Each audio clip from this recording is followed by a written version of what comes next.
jump right into it. First thing I'm gonna be asking you is education-based questions. All right. I remember seeing a post on your Instagram, and I actually wanted to ask you about this, never did. Where you graduated, and you got a Bachelor's of Science in I think business management, if I'm correct. Yeah, yeah. Mhm. Yeah, so I wanted to go into kind of what pushed you to go to college and like finish your degree and all of that stuff. Because realistically, that's not where you're thriving, or that's not Oh really yeah, where you're going towards. I know. Yeah, not at all. Um, well, I didn't really know that I was gonna do like the whole personal training thing until like 18 years old or so. Hmm. Mind you, I was okay. So let me like backtrack a little bit. All right, there we go. I That's good. I started I started college when I was like 16 years old. Okay. Um, so like I went to business because I knew I wanted to do something in the business world. Right. Um, but then the fitness thing, I was already working out by then, but working out is different than having a career. So Yeah, yeah. I didn't think I was gonna make a career out of it. So business was just like my first thought. And then I had the opportunity because my parents were helping me pay for school. Hmm. So luckily I have no debt. Thank God. That's no, that's honestly it's Uh, very good. I actually had a conversation. The last person I talked with, we're talking about like school debt, and most students now coming out of an undergraduate are like $40,000-$50,000 worth of debt. I'm coming out of college with around $30,000 worth of debt on top of my parents paying 30,000. So it's yeah, it's bad. But yeah, keep yeah, going. yeah, I mean, I got really lucky. So, I mean, that's why I finished school because I would have been an idiot if I didn't take that opportunity, like Right. if I didn't go to school, having someone paying for it, like, so I pushed through it. Towards the end of, I kind of wanted to stop, to be honest, because I became a personal trainer, like, yeah, towards the end of senior year. And I remember I actually failed a class for the first time last semester of college. Hmm. So I didn't graduate with the class that I was supposed to graduate, and I graduated the semester after. Then I actually had to take one class for that one semester. So Oh man. yeah, I You got through it. I finished, and mean, realistically, I mean, a lot of students that I know now, they're graduating from college within. It takes 5 years for most students. 5 years has become oh like the average for undergraduate degrees now. wow, Especially if you're doing something like STEM, or you're taking like computer hmm science, math, biology, all that stuff. It just takes yeah. a lot of time. Sometimes they don't get into the classes, whatever it may be. I actually started taking since I started. My mentality was always to finish as fast as possible. Hmm. So I mean, I don't know how it is for like all schools, but the school that I went to, they give you the opportunity to take like an extra class at Okay. no cost. So Like like during the semesters.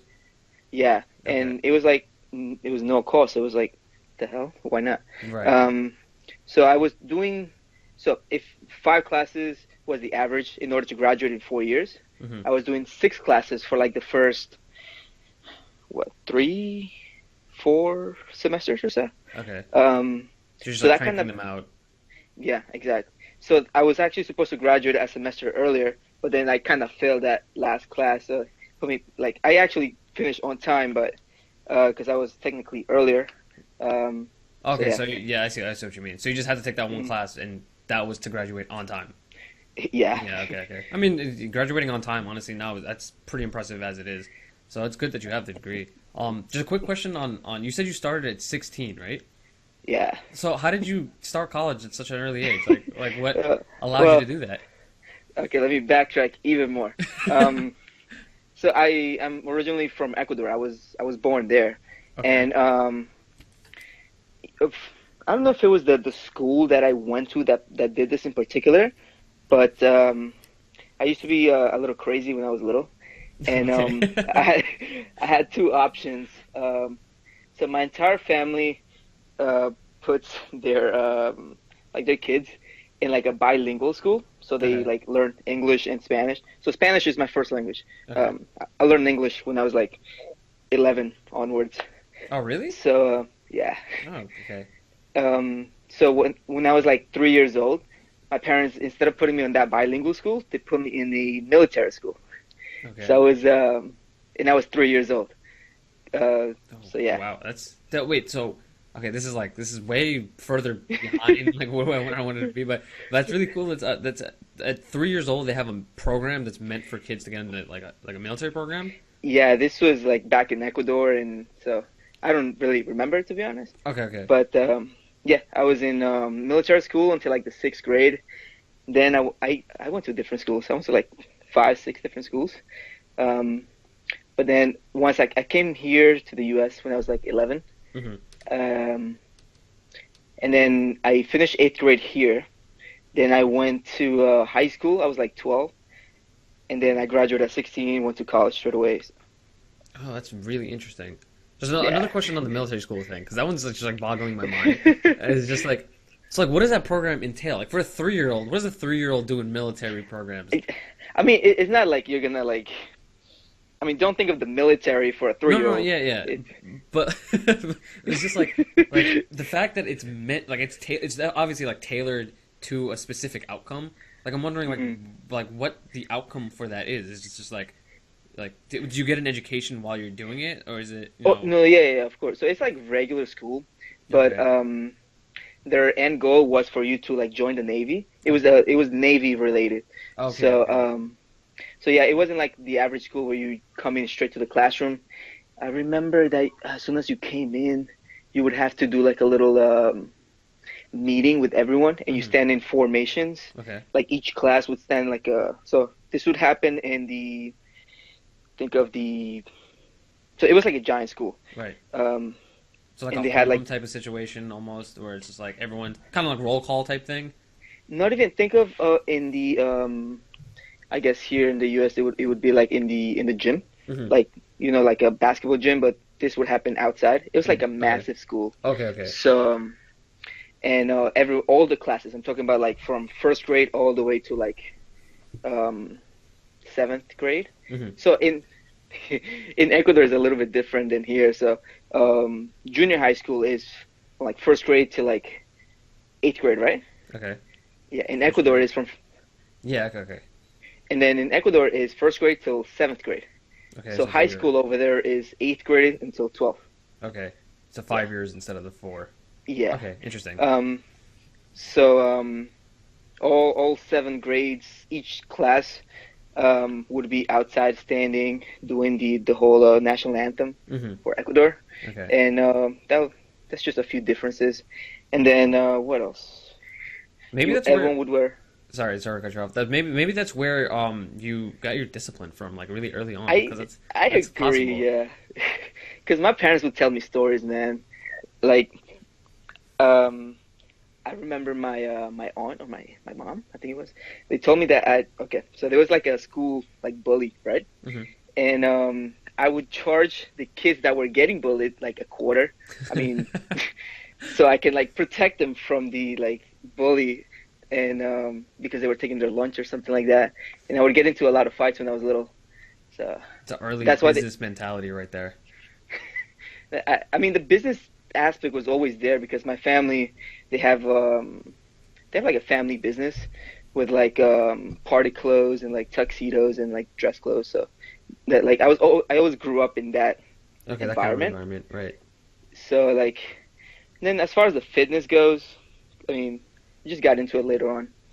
Right. So you went into college. So you started at 16. So that means by the time you were 20, you had graduated from bachelor's degree, right? I graduated at I think 20 or Or like 21. 19 or 20. 20? Yeah, around there. So I forgot. when did you originally start getting into being a personal trainer, or when you were in school, did you ever feel passionate about school, or was it like as soon as you were in school you kind of felt like this doesn't really click to me, like though I like business, Exactly. like this isn't for me. Exactly. That was the one.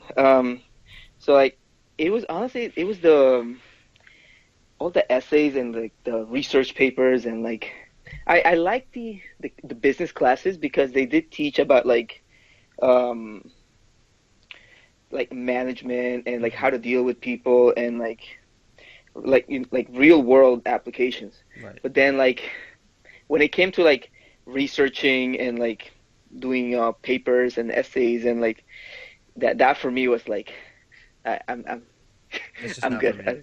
Also, Yeah. also you got to take into consideration. I mean, you said you didn't learn English until you were around 11 years old. and it's your second language. I mean, true, but like, I mean, at this point, it's like second nature now. That's true. But um, it's just I'm not a big fan of like typing and like if I have to write more than like 300-400 words with something, I'm like scratching my head already, and like my attention span has gone from like here to like so. Um, I mean, the personal training I started when I was 18, I believe. Hmm. I was just training friends, and then I started charging a few people here and there because I just kept getting asked too many questions, and I'm like, you know, if I'm gonna help you out, like at least give me something. Right. Um, and then I started. Before you Yeah, even got into personal training, when did you originally get into working out and actually like getting into fitness and nutrition and all that stuff? Because before you could be a trainer, like and like help these people, you had to get into like teaching it to yourself and being someone who lives that life. yeah, true. So when I came to the U.S., I was like 11, right? And between that period of time when I came here, between 11 and 12, I got really, really chubby. Like I was like, just put it this way, I was 150 pounds, and I was like 4'11". Oh, Like, okay. yeah, that's not good. Really, Um, you were 4'11"? Oh, okay. I So mean, you when I was like went through puberty 11, 12. later. Okay. Um, Oh, okay, okay. a- and then the doctor just told me that I had like high cholesterol, high triglycerides, and that sort of kind of woke up my family. And we started working. Well, I started working with a nutritionist at that point, and I started learning a little bit about nutrition. And this was like when I was really young, like 12. Um, and then I lost some weight. I never worked out up to that point, actually. I didn't get into the actual workout part until I was like 15. I got really lucky. So my mom at the time was working with she was working at a daycare, and the owners of the daycare kind of saw me, and then their kid was in a boxing um, class, in the boxing gym class, right? It's actually like I still live in the same house. Right. Um, and it's like a block away from here, and they signed me up. Like they literally paid for the gym itself, and I was like 15, and that's when I really learned about fitness, because I don't know if you've ever done boxing, but or I don't know if it's like this gym in particular that they just kick my ass. So I learned high intensity as soon as I started working out, and I got in really good shape. Like I was able to run more. I was able to do like maybe like one or two push-ups here and there. Hmm. Um, yeah, and then I think the turning point was um, as I was turning like 16 around there. My aunt gave me a computer, this Mac right here. It's like from like 2011. I still have it. Um, and then I downloaded was it Insanity or P90X? I think it was Insanity first. Okay. So I started with like at home stuff, like at home workouts, like a lot of body weight stuff, a lot of cardio.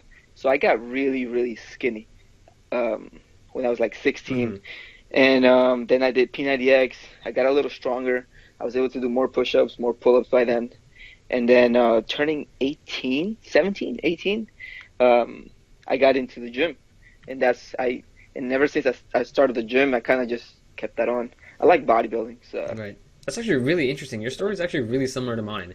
I'm gonna really. go into it really quick. Do you know the dojo on Jamaica Avenue in like 114th Street? Um, 114, 114. I it's think so. it's a small dojo. It's I forgot what the name was. It was like a crap. I'm blanking on the name. But anyways, I started I think my sophomore year of high school Hmm. because I had gotten robbed, and then Whoa. yeah, I mean this is a different. I've probably said this story many times, but it's just something that happened, and then I was like, oh, like I hated that feeling of like being weak and like I couldn't do anything, and then I told my mom I was like I want to go and learn a little bit about fighting or whatever it may be. So I went there for a couple months. They kicked my ass. Like I was doing interval training. I was doing all of these like different types of moves, jujitsu, karate, judo. Like they Hmm. covered everything, and it was like an hour of like heavy interval training.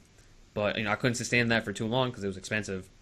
Hmm. and then I started doing Insanity at home. Really? Yeah, I started downloading the entire like packet, like was it like 10 different videos, and Yeah, something like that. I would do them at home. And same thing, like that's how I had lost weight because I was chubby until I think until junior year. I was it's like 5'5", I'd say like 145, 150 ish, which is kind of crazy because like I'm still 150 something now, and I'm like 5'11". I lost a lot of weight recently, but anyways, so I started doing Insanity, and then I started going to the gym after that because I was like, oh, like I got too skinny, like I want to gain muscle mass now. Hmm. So yeah, really interesting that it's like very similar stories. So, what was the first gym that you started working out at? It was Richie's actually. So I've been going to Okay, this gym since I started actually. So yeah, it's been like what, 7 years now? damn, No, that's awesome. 6 years? Yeah, something like that.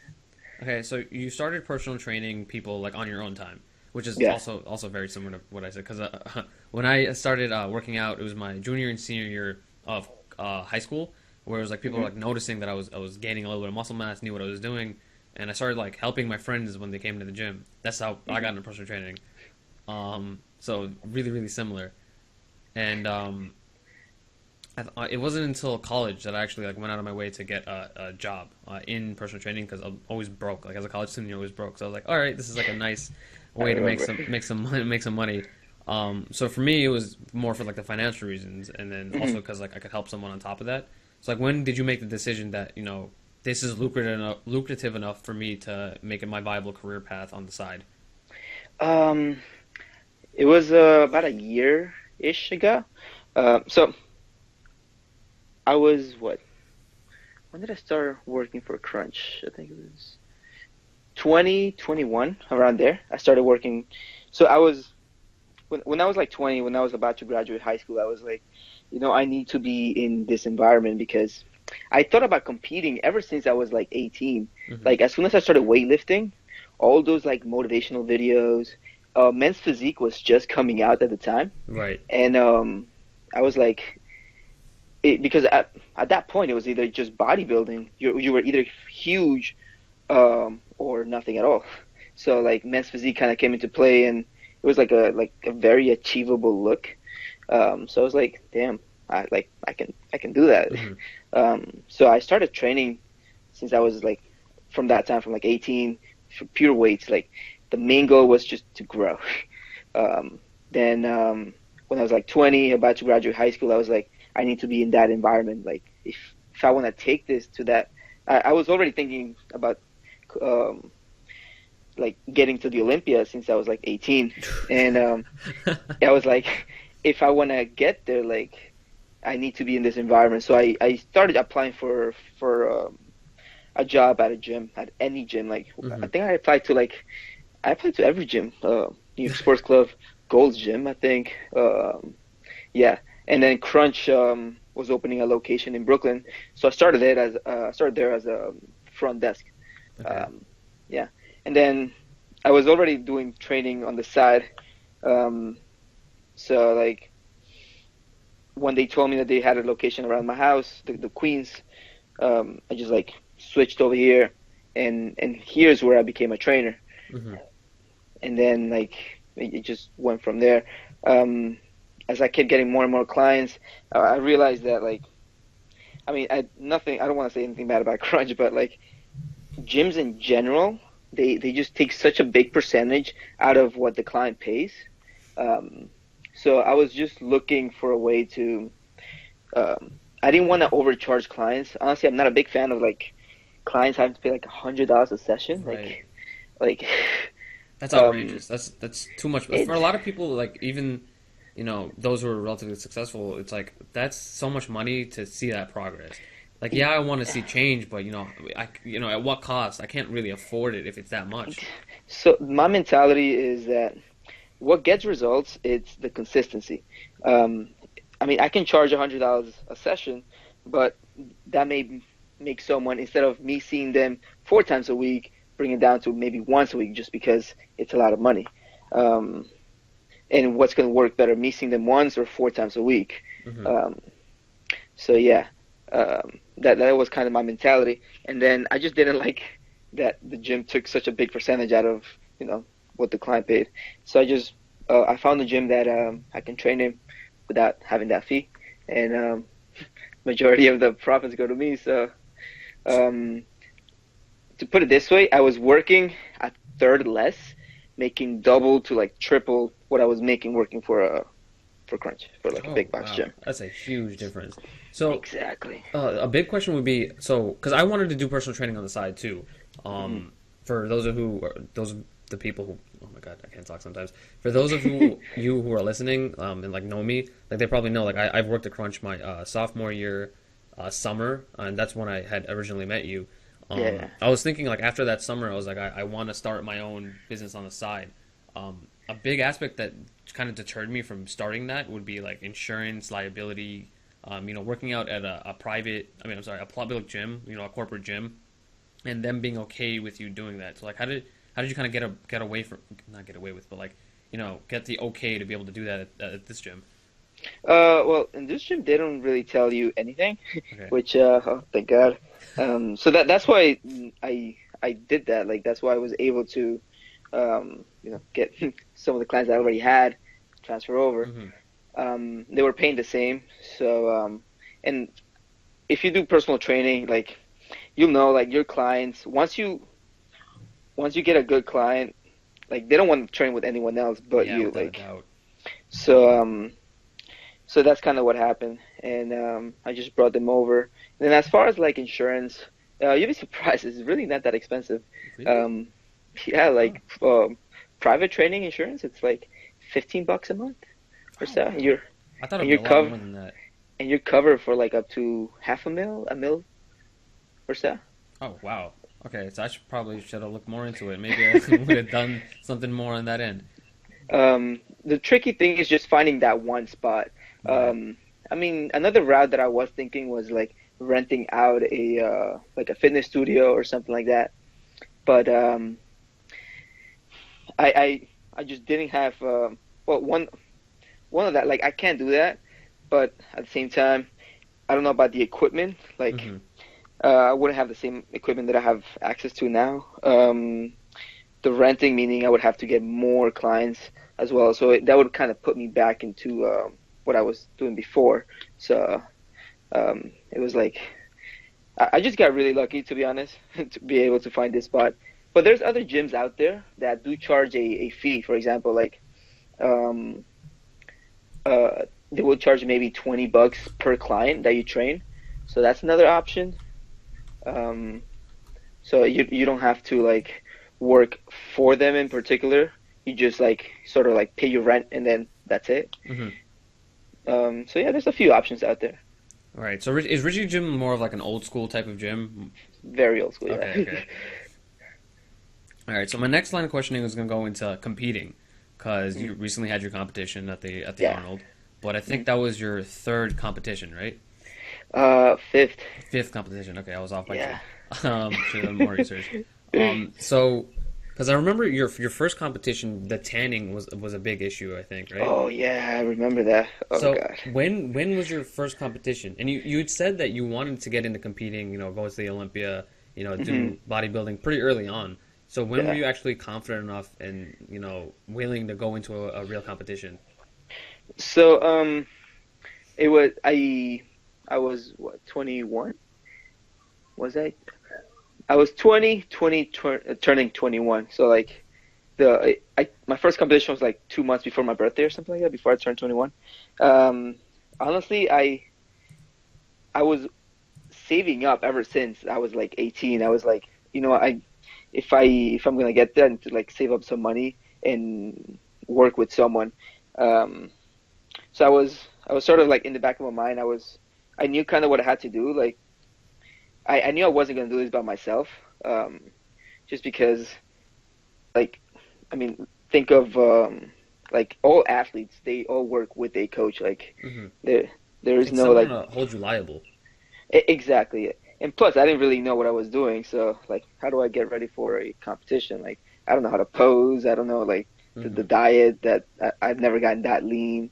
Um, so yeah. Um, and to this day, I'm like, thank God I hired a coach. So I saved up enough so I can hire someone for a whole year actually.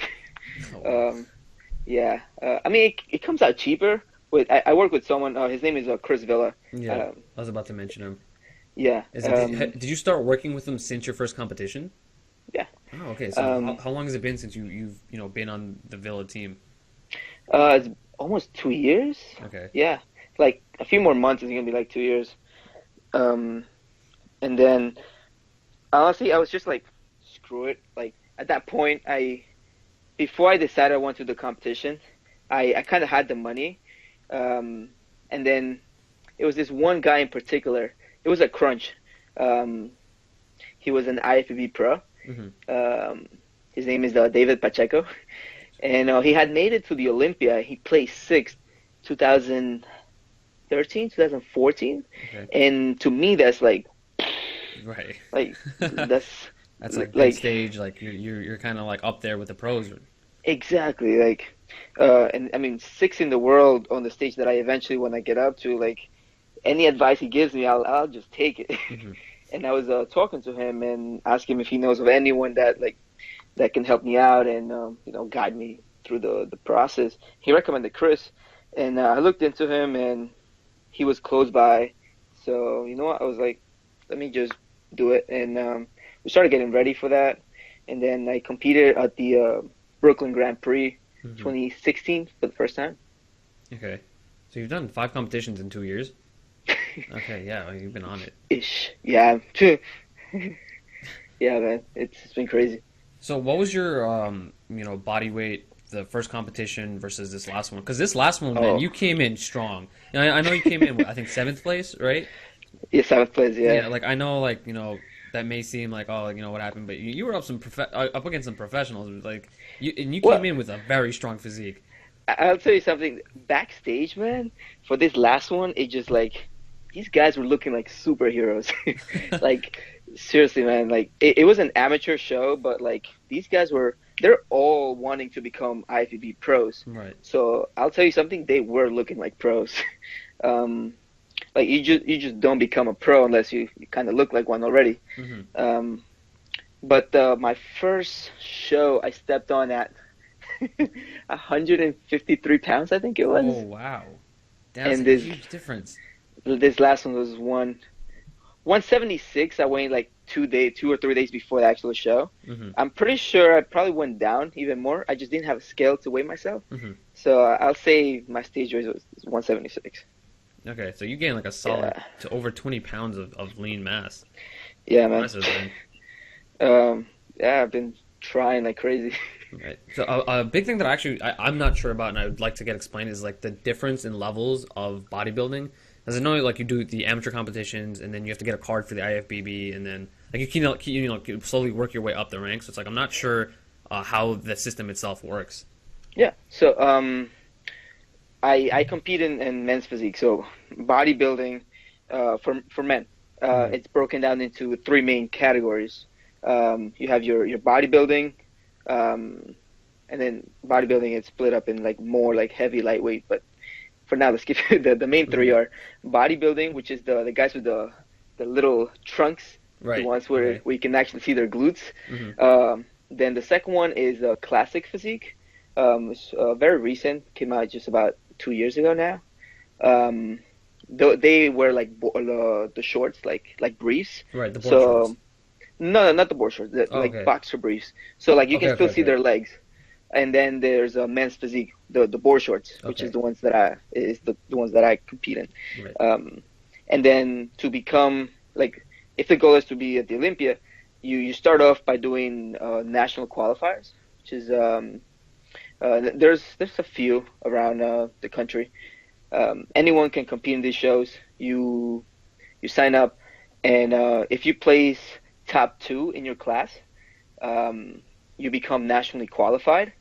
And then once you become national qualified, you do a national show. Once Okay. you in that national show, some are different. Some you have to place top two in each class to become a pro, Hmm. or or if you do a national show like the one I did, the Arnold Amateur, you kind of have to win the overall for that. Okay. So you have to win first place in your class, and then compete with all the other first places, and Hmm. then win that, and that's the overall. Then once you have your IFBB Pro card. You go. I don't quite understand the point system that they have now because they just changed it this year. Um, but you have to compete in a few shows, and the higher you place, the more points you get. Then you get qualified to be at the Olympia. Okay. And yeah. So which competition was the one that you got in the overall first place? That wasn't the Brooklyn Grand Prix because that was the first one, right? Well, I competed again. I came back for redemption the year after, and I that was a national qualifier. Okay. So my thinking was I didn't want to do a national show because technically I was already nationally qualified after my second competition. Because I placed well at that time it was top three get to be nationally qualified. So, but I didn't think that. My mentality was if you can't win an overall, you have no business going for a national Right. show, just because you're competing against like best in the country over here. So after I won the overall on my last show, I decided to do this national show just Mm-hmm. because I had that confidence now. The Brooklyn Grand Prix, my class were like 17 people, and that was the biggest class I've ever been in. And winning that just gave me that confidence to aim for that Right. next Take the step. next step. Yeah. I mean, now you're gonna come back for redemption at the national level now. You know, we're gonna see uh, a rerun of that Brooklyn Grand I'm Prix. this time. Well, I'm not doing the Grand Prix anymore, just because it's.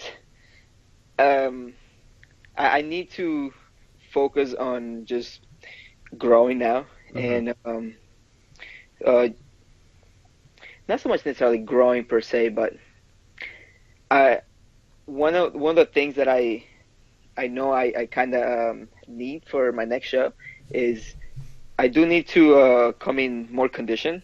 Like Okay. I need to come in leaner and just more detail, slightly bigger, but not like 185 is my goal. Just because guys like other men's physique pros, like, they're stepping on stage at like 185, 190 ish. Right. So like if they're, for example, the current Mr. Olympia, Jeremy Buendia, he stepped on stage at 185, and he's like 2 inches shorter than me. Mm-hmm. Really? He looks a lot taller. He looks like he's like 6 foot 6'1" in like his Instagram What? photos. I don't know. No, I haven't seen him next to other people. he's You seemed super short. offended. Oh man, no, I mean he's like I mean I don't want to say Filipinos are short, but like he's No, no. Filipino. My old roommate is Filipino, and they're not short, but like relatively like average height is like 5'7", 5'8" ish. So Yeah. okay, that makes sense then. So he's like this tall, and he has a waist like this small Yeah, yeah. with shoulders like this big. I mean, and that's 185. I mean, weight doesn't necessarily mean that you're gonna win, but it's just to like give you like an estimate of how much I have to improve. Right, right. Um, A so general yeah, idea, like a blueprint schematic of like where you should kind of be. Okay. exactly. So Yeah. the next line of questioning for me, and this is gonna be like a lot, so you could take a breath, is Yeah. your diet on and off season versus your training on and off season, and kind of like how they change over time. Because I know when you were training for this last competition, like you were doing a lot of days of like 2 on a day. Oh yeah. You're alternating with heavy and light working out. You're Yeah. going to therapy constantly, which Yeah. we're also I just also want to straight into that for a little bit is like working with injuries and such because I know you had a knee injury like when we were working together. Yeah. You've Yeah. gotten a lot better with that too. Yeah. But we'll go that in a little bit. We'll go into that. But so dieting and training on and off season and kind of the difference between it, calorie intake, working out, and all of that. Hmm. Well, I would like to say I'm um, organized when it comes to that stuff, but I'm really not. I do have a coach that he works by meals, so it's not like he gives me a certain amount of macros. Although we've done that before, but for the most part, it's a meals. And off season is usually about 6 meals a day, a post workout shake, so that's like seven, I guess, and like a weekly cheat meal. Hmm. Um, and then as far as the macros goes, it's never the same. It has been going up little by little. So like a year and a half ago, I was like off season, like bulking on Mm-hmm. like 2,600 calories. Um, at a few months ago, I was now at 3,000 calories. So it's not really. It's always changing. Right. Um, I am not the best at eating the same stuff every single day. I like my donuts and my rice. Uh, Unless it's like competition. Like if it's for a contest, that's when I sort of get my head straight and Mm-hmm. I will eat the same stuff every single day. But off season, to me, it's just as long as I don't get too fat. Like if I see a belly, then I Mm-hmm. know I'm overdoing it. And then I'll sort of tone down all the eating out and like the donuts and stuff. But I'm not that um, like I'm not counting macros every single day. Um, I try to be a little bit more intuitive when it comes to that, and I try to have a lot more variety, just because I think it's healthier. I do focus on always getting enough protein. So every meal I do have, so that's what I do. I take it meal by meal. Every meal needs to have like 30 to 50 grams of protein, just about. Because I'm not, for the most part, I'm not measuring every single meal out. Mm-hmm. It does need to have some sort of carbs. Um, and if it has too much carbs, then less fat, or if it has more fat, then less carbs. So it's either one or the other. Mm-hmm. And yeah, 5, 6 meals a day. I try to stick with that. And then I see the scale and how I look. If what I'm eating is making me fatter, I tone it down. Mm-hmm. If I see that what I'm eating is making me slimmer and I'm dropping body weight, then I need to up it up a little bit. Okay. So for the most part, I try I don't get fat on the off season. Like you, I don't like for example, this is probably the heaviest I've ever been, and but that's a rebound. Right. Um, and I usually stabilize like in like a week or two after the show. Um, I'm slowly getting back to it.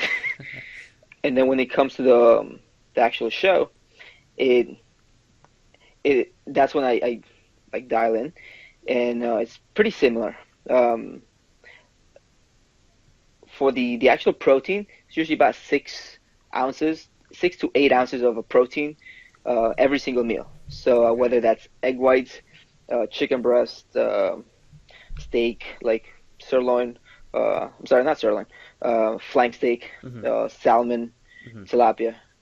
Um, then for carbs, usually about 6 ounces as well. Like I'm a big fan of jasmine rice, red potatoes. Those digest well with me. And then some sort of greens like asparagus, um, mixed veggies. Like the ones that Mm-hmm. you buy at the grocery store. And and then yeah, and then every prep is also different. So for example, at the beginning of the prep, my first 3 or 4 meals will have carbs, and then my last meal won't. Then as I get deeper into the prep, it may be the first 3 meals with carbs, the last two won't have carbs. Um, Why in and then particular carbs first versus carbs later? so when the carbs are in the beginning of the day, your body will be able to digest it better. And I usually work out in the mornings, Mm-hmm. so if I can surround my carbs around my workout time, that's best. Your body will use it as fuel, and you won't really retain much body fat. Or this is where I also get a little bit conflicted with myself, because Mm-hmm. I'm a big believer in actual science and bro science. Uh, so like in actual science, like yeah, there's studies that say that even if you eat at night, you won't gain body fat. But in bro science, it's kind of like if you eat carbs after 6 p.m., you will kind of gain body Yeah. fat. Yeah. I don't think you will gain body fat if you eat after 6 p.m. But if you ever get very lean, you'll start seeing things like you'll wake up more bloated, Mm-hmm. the more carbs you eat towards the end of the day. Mm-hmm. Um, or the better it will get digested if you eat it earlier in the day. So for me, it's not so much about whether I'm gaining body fat or not. is whether am I getting bloated, and what foods prevent me from being bloated, what foods digest better, Hmm. just so I can manipulate that towards the end. So like the most important part is gonna be like the day of the show. So if I eat certain carbs that make me bloated, I won't be able to like flex on stage, or it's gonna affect the way I look on stage. Um, so I like to keep my carbs earlier in the day, just so I can manipulate and do the exact same thing right before the show, so I know that that's how I'm gonna look. So and then that goes all out the window after the show. Okay, that makes sense. Yeah. Um, So so next thing would be working out, off season versus on season. I know like towards the end of your competition prep for this one in particular, you started having to tone it down with the workouts 2 a days. You started getting low on energy and stuff, and it's oh yeah. inevitable when you start doing less calories, really cutting out carbs and just really lowering your caloric intake. Yeah. So on season versus off season, like what are the kind of in summary like what you do for working out? Because if we really went into it, it'd probably take a while. So for the most part, I try not to change anything. Like I like working out heavy, and I also like working out with moderate weights, just really slowing things down and contracting every fiber I can. Hmm. Um, but it's hard to do that when you have no energy. Yeah. So at one point, so the reason why I was doing 2 a days was I was more experimenting more than anything else. So after the Brooklyn Grand Prix, um, what was it? Not a few months ago now. I swore I would never get on another treadmill or like I cardio remember machine that. for a few weeks, and I was like, well, if I don't do cardio, then I might rebound really bad. So what's the other option? I was gonna work out twice a day. That lasted like 4 weeks, and I think I found out what overtraining means. I was uh, I was experimenting. I wanted to see like everyone talks about like overtraining, and is it actually real? I mean, it is an actual thing. It is like proven. Yeah, 100%. But it's one thing to hear someone else say that, yeah, or look at all the studies and all the research, and it's another thing to actually experience it. Right. Um, so I wanted to experience it, and yeah, I learned my lesson. No more 2 a days. Um, what I was doing is, well, when it comes to my training, I'm always like experimenting with things. I was following a push pull legs, Okay. and then I want right after that competition, I was doing push pull legs. Morning, I was doing chest for push, um, and then evening, I was also doing chest for push. I was just varying the Okay. exercises. So it was a push pull legs morning and night. Um, yeah, that was hardcore. Um, so that's why I didn't do any cardio. And I'm at this point now. I'm figuring out what my split is. I'm still trying to decide, Hmm. but my Probably goal now, working on like weaknesses a little bit more, yes, focusing on like yeah. what you kind of want to bring up. So my back is always something I need to improve, um, and my legs. Um, I'll tell you something. I was taking like progress pictures, as I was getting into the Yeah. show, and I wanted to cry every time I saw my legs, man. It's like this. So yeah, I got inspired to do legs by my own But thin that's a self. that's a good segue because I think the reason you didn't do legs for a long period of time was Oh, because your knee injury. yeah, Um, that too. so like how I mean, first of all, how and when did that happen?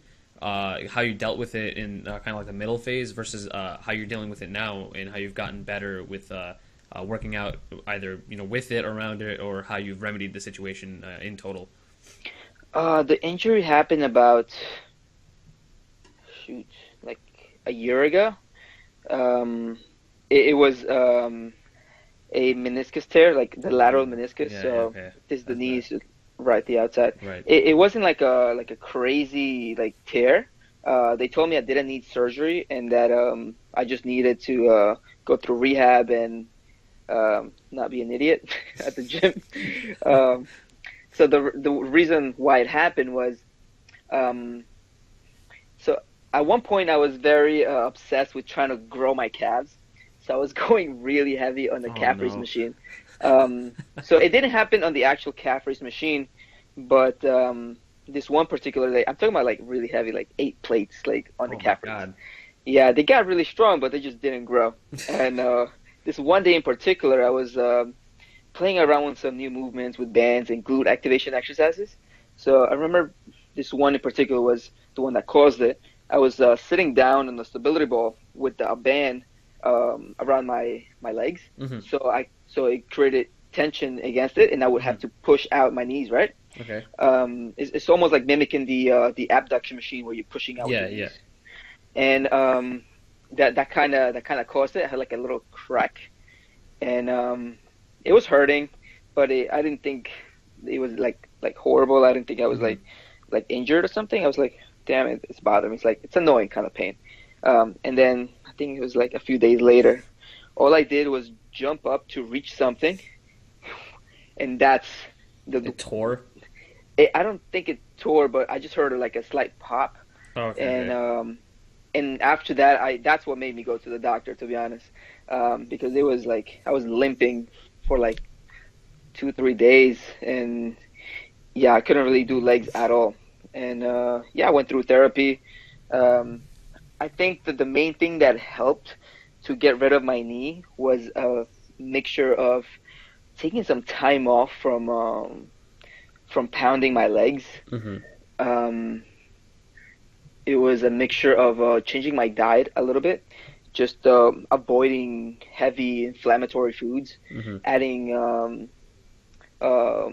I guess healthy healing foods like the Right, superfoods, right. like they call them. So things like kale, um, foods that have like healing properties, like turmeric, Hmm. the turmeric powder. I was adding that to every single meal at one point. I remember adding supplements like fish oil, glucosamine. Um, what else? Vitamin D. I'm assuming Anything. you cut out sugar for the most part at that point because sugar is Uh, known to be a pretty big inflammatory for a lot of people. You see, I'm very bad at cutting sugar, like whenever I'm not competing, but Gotta I have the did tone it donuts. down. I did tone it down for sure. Um, and then just learning as much as possible about like stretching. About so one of the reasons why we hit it off so well was because I kept asking you questions about the stuff with the knee. Yeah. Um, so like I was just trying to learn, finding good stretches or like different exercises that would help me just strengthen that area Hmm. because that's really what it was. It was just me. My VMOs were just like really weak. My IT band was really tight. Um, I had like no knee stability strength or hip stability strength. Hmm. My calves were really really tight, and just learning all those things and more applying it more, Right. going through therapy, taking my sweet time, getting back into legs was also another thing that helped. So it's just a combination of all those things. I think that's a really key takeaway that a lot of people need to understand because like when we talked back when we worked at Crunch, I had Hmm. a lot of issues too. Like I had knee problems, I had shoulder problems. I still have some of them, and Yeah. I think a big thing is a lot of people who ever have injuries at any point will try to keep working on it. It's like, oh, let me Yeah. work around it. Let me find like a Yeah. substitute instead of let me just stop doing this. Let me Hmm. take a lot of time off, maybe go to therapy, just give up for a little bit. Yeah. And I had the same problem because like I had I had shoulder impingement, and I still have a little bit of shoulder Mm. impingement. But like I always was just like, oh, let me just do something different. I didn't ever want to stop because I'm not gonna lie, like I was addicted to working out. So Yeah. I was like, oh, let me just keep going. And I regret that so much because now I really can't do anything as much as I used to be able to. And now I'm just doing yoga, I'm doing cardio, and just focusing on working on that stability, the strength, and like the kind of inner workings of the muscle rather than just like for the looks and like just lifting weight. No. Yeah. I agree, man. Um, I was gonna say something. I completely forgot. Um, I think I don't know if you remember. Like even when I got back to it, I was like, um, my knees were feeling good, and I was squatting the bar. Hmm. Literally, I was just squatting the bar. I was doing box squats with the bar. Uh, so like that's how like I decided to just like screw any judgment. Like if Hmm. someone tells me something like I like screw you like Yeah. um so I was literally squatting just the bar at one point. Like I remember this one workout, it was like a 4 by 10 or something, or but like super super slow on the box squats with just the bar. And then I slowly like I was adding like 10 pounds. Um, yeah, until like eventually I'm still not going above 225 just yet, Hmm. but I mean, I mean, you've uh, gotten to 225, yeah, like, and I think and that's I've a been big doing, thing. Is like people need to kind of put their ego to the side. And, yeah, I don't want to be that guy that says that, but a lot of times it's not even like your ego; it's just the fact that like you once did it. And this is something that held true for me. Is like I was always just like, I used to do this weight like it was nothing. It was easy, and I didn't want to give it up and be like, and like right now, I went to the gym the other day. Rowing or pushing 20 pounds now for me is like I like a fourth set 10 or like 8 to 10 rep range. Like I feel it now. And yeah, there's a part of me that's like, wow, like I used to be able to push 60s, but there's another part that's like, I'll get back there one day. I need to start from the bottom and yeah. really make sure everything's okay instead of focusing on where I was because I'm not there anymore. You know? hmm I definitely agree with you, man. So the last like few weeks, um, were like hell for me. Like the last 4 weeks of like before the show, it was like I don't know if you know, like you noticed, like I didn't post anything for like Yeah, a few weeks, yeah. and I just got so like focused on the actual prep, like, um, and like I was like breathing, eating, crapping, bodybuilding, um, and like every single video I watched on like the Stairmaster or like on my way home or like just walking around, it was about like bodybuilding, Hmm. and I learned a lot of stuff in the last 4 weeks.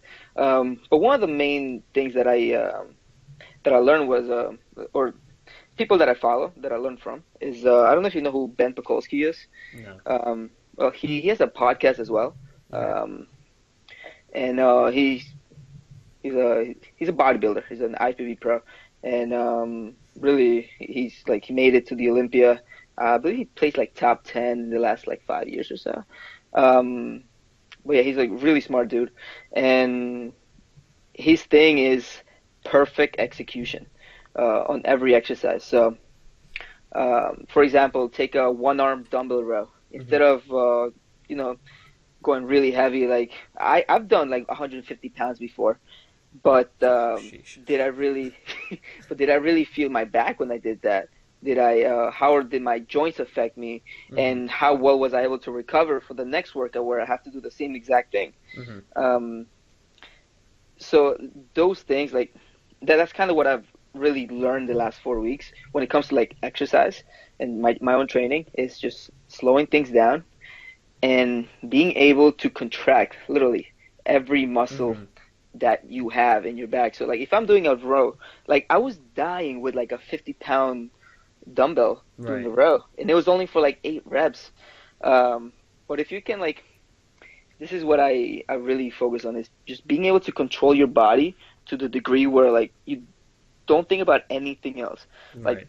don't think about your breathing, don't think about anything, but just retracting, Hmm. squeezing, and halfway just start pulling with the elbows and just at the same time you're still retracting back and down and just keep pulling and still flexing at the same Right. Right. So it, really, like it focusing on that mind muscle, like really focus. Like yeah, people say it all the time, but really yeah, focusing on it like requires all of your energy and thought it process. exactly.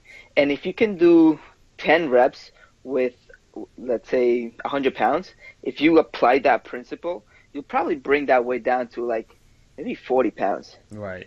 And what that does is one, you are on more time under tension. Hmm. Two, you develop such a mind to muscle connection that it transfers over to like whenever, for bodybuilding in particular, like if you're flexing, you'll be able to control that contraction better. You'll be Right. able to hold it for longer.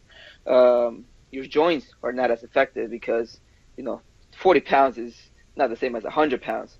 So Hmm. your joints are not going to take such a big hit Right. and you'll be a lot better recovered for your next workout. Yeah, that makes a lot of sense. I definitely went too heavy when I was younger. My ego was too big, and my joints definitely took a lot of that hit from that. Um, But yeah, I think that's really important for people to get is that, weight doesn't matter. If you use 10 pounds, 20 pounds, whatever it may be, but you're Yeah, using it right, it's probably going to give you a way better workout than using 40, 50, whatever heavy weight you think you need to pull or push.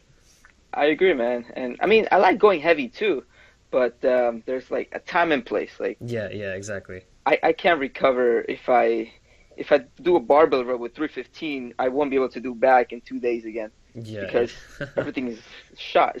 Right. So Makes a lot of sense. So it's more like, and this kind of the training is pretty similar to the way you diet. Is more like intuitive based. It's oh like yeah, let me kind of feel how my body feels and like have an understanding of what I should do based on how I am now. And I yeah. think that's it's a good application. I usually tend to focus on the so on the micro rather than the macro. Hmm. So if I can focus on every single day, um, as opposed to like the big picture, like I can be doing. There's a lot of people that can do the periodization and like have the percentages of each weight and have their whole workout planned out before they go to the gym. Hmm. I can't do that. I'm not that diligent with numbers, and I'm just that's just not me. And but what I do is I just keep a perspective of um, having a workout split Hmm. and sticking to that workout split, um, making sure I eat enough, and every exercise that I do, I focus on one how I'm feeling. If I'm feeling good, um, and I didn't do really heavy, anything heavy for like the last 2 days or so, then I know I can go heavy that day. Hmm. But if I don't feel that good and I didn't go that heavy, I'll try to push or vice versa or Right. somewhere in the middle. Um, so it's like I said, very intuitive, but I'm still aware of what I'm doing. Like Right. I I'm not gonna be an idiot and go out of the plan. Hmm. So I stick to my lane. Even if I have someone working out with me, for the most part, they'll do what I do. I'm a little selfish that way, but it works out like somehow. You're the trainer, so it's okay. That, I mean, unless it's like I'm working out with like an IFBB and I'm like Oh whatever you say. yeah. There's That's, levels to it.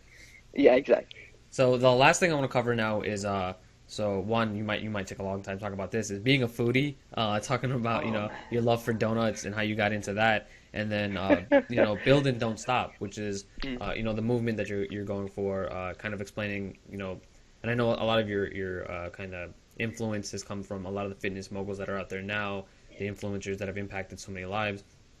Is that what pushed you to start that movement in particular? mhm. The idea behind the brand and the idea more so than just the page itself. Like what's behind it, kind of. And then what pushed you to start going for donuts all the time? Because that's a big part of your Instagram page. I Oh think yeah, today I saw today's post. It was you had yeah. what Today, was it cannoli donuts? Oh yeah. my god, So those look so good. oh my God, I'll tell you something. Today, I think that changed my perspective about donuts. I don't know Yeah, if I was donuts are my I was favorite gonna talk anymore. about that. It's like really, really good, man. Whoever came up with that, like, who thinks of these things, man? Like a cannoli and a donut, like it was really good. Let's say the donuts. So I've always been like a big eater, Hmm. but I don't. I think I got into sweets once I started competing, actually. Oh, Um, okay. yeah. So like when I first signed up with my coach, um, he would have me he would have me eat a muffin before my back and chest days, like right before the workout. Hmm. But I was like, I was at Dunkin' Donuts. They have muffins, but they also have donuts. So I switched that muffin for a donut, and it was like donuts are better and they're a little bit cheaper, so why not? And post show, it was all out donuts. I remember he had me eating even right before the show, like right before I stepped on stage while pumping up, like eat a donut or two. Yeah, and just because it's like so many calories packed in and it's Hmm. very easy to digest. Because like like if you ever eat a donut, are you ever satisfied or No, like are it's you like ever like you could eat full? another one. Exactly. So Yeah. that's the exact feeling that you want on stage where you can flex still, but you have Okay. that pump and that Hmm. sugar rush. Um, So that's why we went for donuts. Um, and then yeah, the competing kind of opened up my appetite for foods and sweets really. And then as far as build and don't stop is, um, I realized that like when I was like at an early when I first got into bodybuilding, like I was I never thought of it like I'm gonna step on the Olympic stage by the age I'm 20. Hmm. Like I was every time someone asked me like when do you wanna like compete and when do you think you'll get there, I was like uh probably like 8, 10 years from now. And they're like, what like the hell? Like my mindset was always I know this is gonna take a long time Hmm. and I just gotta continue to improve. Like I'll take it one day at a time, kind of thing. Right. Um, and the same thing as I became a trainer and I preached it to my clients. Like a lot of people come in, especially when it comes to like the personal training. Um, I wanna have a six pack in 12 weeks. How many sessions do I need? Or like I wanna grow like 10 pounds in like 2 months. How do I do Hmm. that? So like it doesn't happen that quick. Like like I've been working out for like 7 years and I'm still like Right. not where I want to be. Um, so the whole movement was to keep building and just don't stop. Like that's been my mindset ever since I got into bodybuilding. Like I've had the hashtag since I don't even remember since I think I first made the account maybe. Oh wow. Yeah, it's been there for a while. And I was like asking friends to use the hashtag. So like it Hmm. goes. So like if you look at it, it does have like I think like 3,000 posts by now. True. They were not all for me, I'll tell you that. But it was always about long-term thinking. Hmm. Results don't come fast, and you need to keep pushing yourself. Like you gotta keep building. Like, Hmm. and it's not just in fitness. Like anything like when it came to like my education like I was using the same mentality like you know what I was in college I may have failed a class but like I need to like keep pushing and like Hmm. keep building this like education and like Just keep moving I forward. exactly and that's why I kind of made the brand and like at one point I think what made me really start the actual brand was when I was working for the gym, I people always ask me to like cut up their shirts and stuff. Uh, so like I was good at cutting shirts, I guess. And What a skill.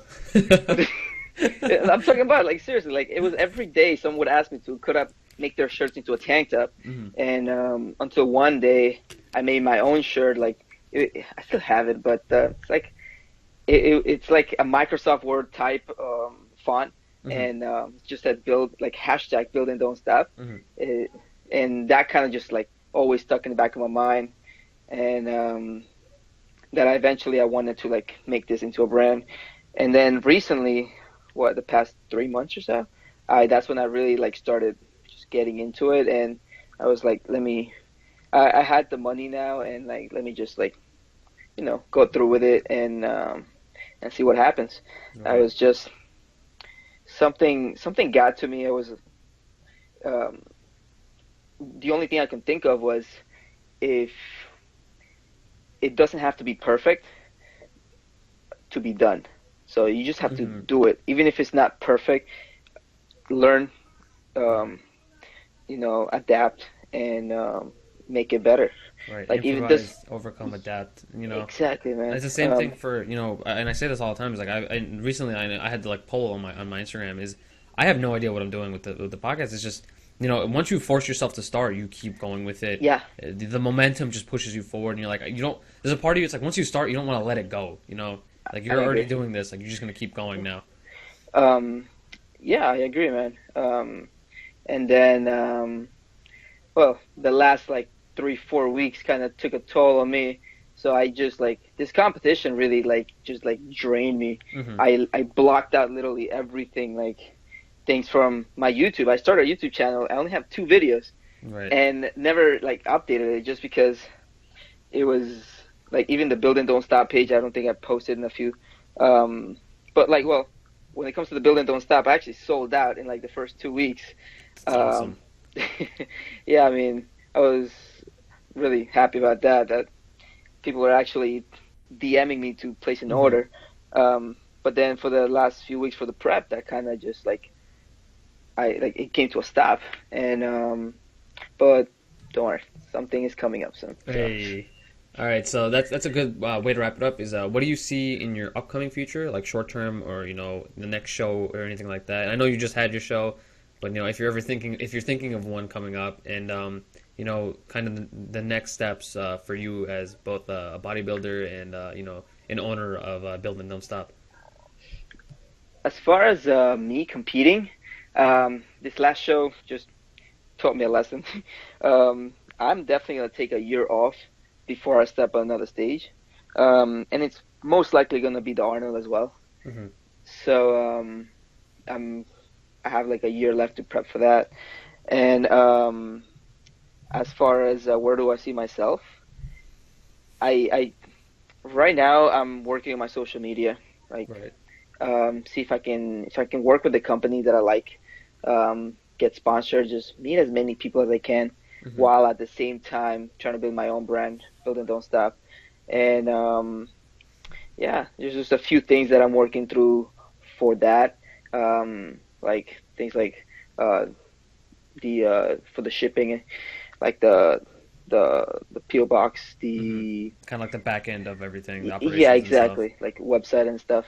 So that's what I'm working on right now. And then before I start making more shirts and Hmm. maybe a few other things. Sounds Um, sounds like a plan. so yeah, man. I mean, right now things are looking good. Mentally, I'm a lot better. So usually, I honestly don't understand how people that like prep for shows have kids and like Like have like businesses, and it just boggles my right, mind, man. like balancing everything. Yeah, that's one thing I definitely have to work on. Um, but luckily, I'm good. But yeah, man, just working a few things, and we'll see what happens this year. The goal is to at least have for the Bill and Don't Stop double to triple what we did. Hmm. I mean, selling out in 2 weeks, it's a really good sign. Right. Um, so and that's without like the back end stuff. That's Hmm. literally me physically taking an order, charging them through PayPal or Venmo, actually, Hmm. QuickPay too, actually. So it was, and if I can do that through those means, Hmm. if I have a website and and everything in the back end figure it out, then like I think something good is gonna happen here. I believe it. So I believe it. All right, I'm so that's a excited. that's a good wrap to everything. That was a great conversation.